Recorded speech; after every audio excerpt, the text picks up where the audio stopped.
It's interesting that you ask about protein and muscle. I'm teaching a class on sports nutrition now, and I've been doing an enormous amount of research. Actually, consuming too much protein is counterproductive to building muscle. And the reason is that the body uses carbohydrate for fuel. So if you eat a really high protein diet, you're displacing some calories that you would be taking in from much needed carbohydrate for fuel. So what will happen to the person who consumes too much protein is the body will use up the carbohydrate, then it looks for alternative fuel. And some amino acids convert quite readily, like alanine, to glucose-like substances, and that's what the body will do. And if it can't get enough from dietary protein, it'll start catabolizing muscle tissue in the body. So it's counterproductive even for an athlete to consume so much protein. One other thing I'll say about this, and that is that somehow people got the idea that you can build muscle in the kitchen.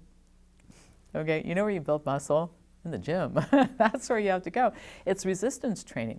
And we have some really good studies that have shown if you take a group of people and put them in, say, 12 weeks of an exercise program, and they're all going to do the identical strength training and exercise, and then you feed them varying amounts of protein. So you give this group 17% of calories from protein, and this group gets 35% of calories from protein.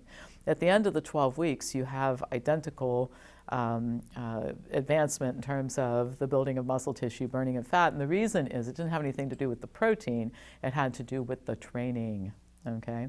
One last thing I'll mention is that recovery is very important. So if you're a professional athlete, the more you can work out, the better you're going to get. I mean, we all know that. More practice means more skill, right?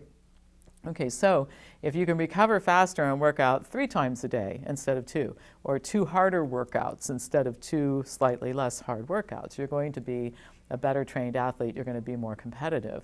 Well, here's my point. After working out hard, what you want to do is replace your glycogen stores. You can only do that with carbohydrate. All right, so the person who is loading up on protein is at a disadvantage in terms of recovery to work out more, as opposed to the person who's consuming more of a carbohydrate-based diet.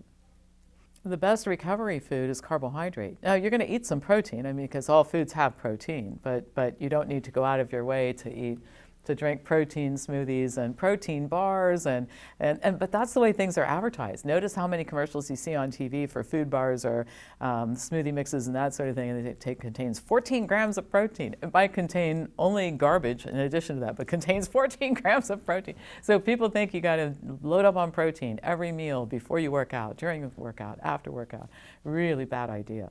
And one of the things that you see is that athletes who engage in this kind of behavior, youth will protect you against a lot of things. So an athlete who's 25 and loading up on protein and eating a lot of animal food in order to do it often is protected by age. But as that person begins to get older, first of all, the age doesn't protect you anymore, so you start to suffer from the consequences of your poor eating habits. And often careers are ended earlier than they need to because athletes don't feed themselves properly.